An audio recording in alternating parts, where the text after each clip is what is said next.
척추협착증의 치료. 저는 그 처음에 진단 정의 까지 볼 때는 바드가 훨씬 낫더라고요. 그래서 역시 후발주자가 더 낫구나 생각했었는데, 챗 GTP도 이제 분전하고 있습니다. 보겠습니다.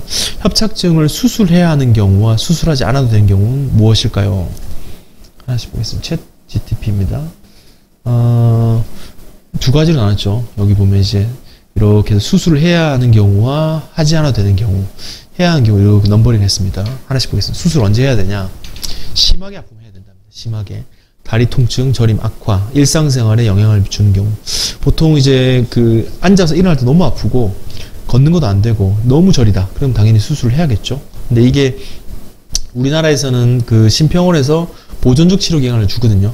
최근에 한 2달 사이에 한 6주 이상, 4에서 6주 이상 약이나 주사, 물리치료 받으셨는지가 제일 중요한데, 그런 치료를 해도 안 되는 경우 수술을 할 수 있고요. 만약 안 해보셨으면요, 바로는 할 수 없고 치료를 좀 받다 가셔야 됩니다. 그리고 진행적인 증상, 척수신경의 지속된 손상이 우려되는 경우, 아까 힘이 좀 처진다든지 마비 증상이 좀 생긴다든지 하면 수술해야 되고요.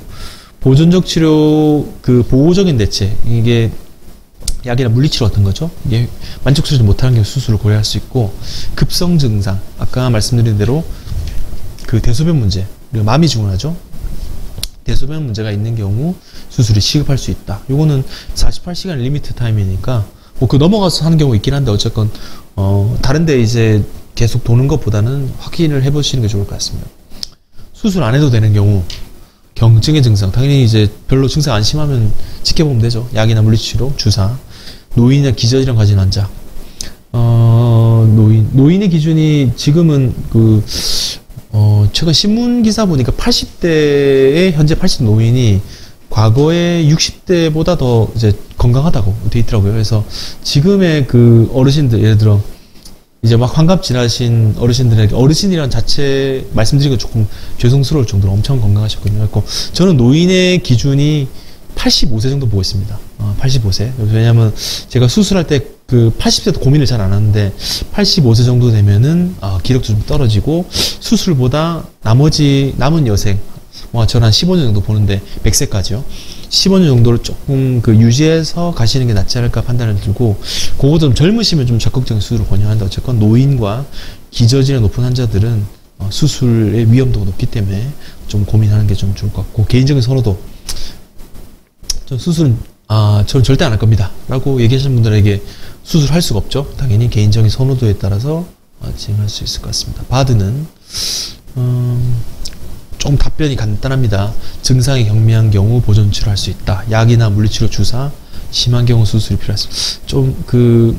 아까 답변이 이제 답변을 보면 A+면 요거는 약간 C 정도, 좀 대충한 거 같네요. 어디 거 보고. 그래서 약이나 물리치료, 주사, 증상이 심하면 수술할 수 있다. 그렇죠? 어쨌건 아까 챗 GPT 답변처럼 그런 증상이 있을 경우 수술을 고민하는데, 보존 치료 기간이 확보되는 경우에 할 수 있다라고 보시면 되겠습니다.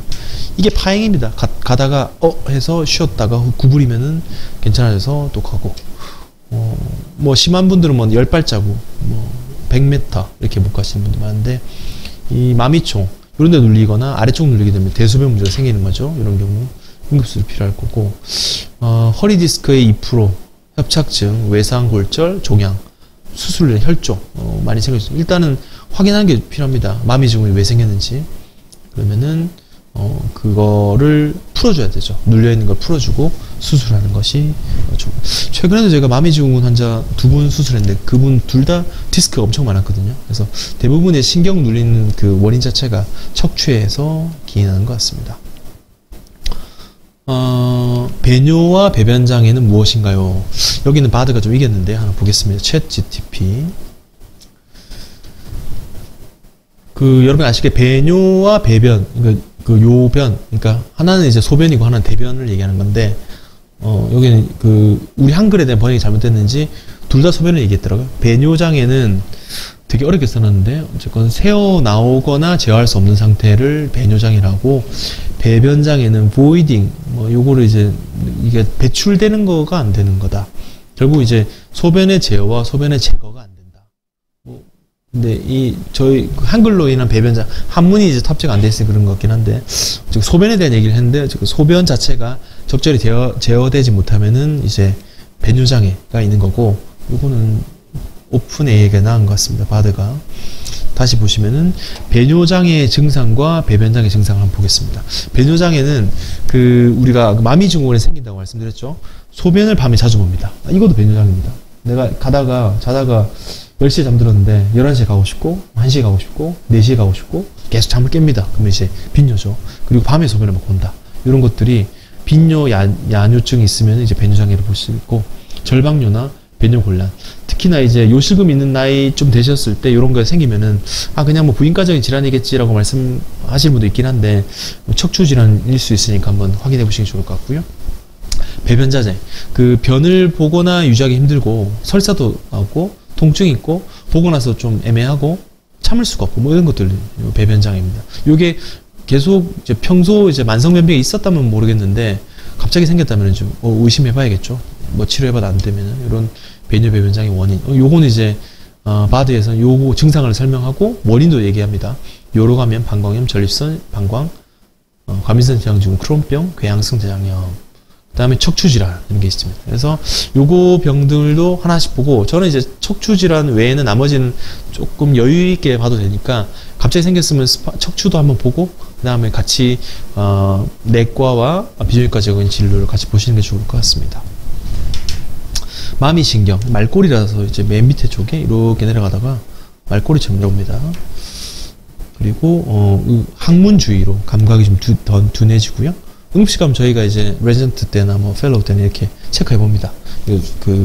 폴리걸브를 껴가지고 항문 직장의 그 힘 같은 것도 느껴보고 체크해 보고 이상이 있다. 성기도 잡아보면서 리플렉스 보는 거죠. 마미증후군 있으면은 척수 낙상하거나 크게 다치거나 하게 되면 저런 반응도 볼 수 있으니까 반드시 체크하는 것이 필요할 것 같습니다. 마미청증후군, 배뇨 배변장애. 아까 챗 GTP는 둘 다 소변으로 이제 봤는데 어쨌건 대변과 소변의 문제가 협착으로 생길 수 있는 겁니다. 그래서 이게 원인 자체가 마취하고 나서 안 좋은 경우 있고 수술하고도 안 좋은 경우, 아니면 디스크 자체가 많이 터지거나 전립선 노화로 인해서 배뇨 배변장애 생길 수 있고, 원인을 찾아야 됩니다. 찾고 스파인, 척추 질환 같은 경우는 되도록 빨리 수술하는 것이 예후에 도움이 되실 것 같습니다.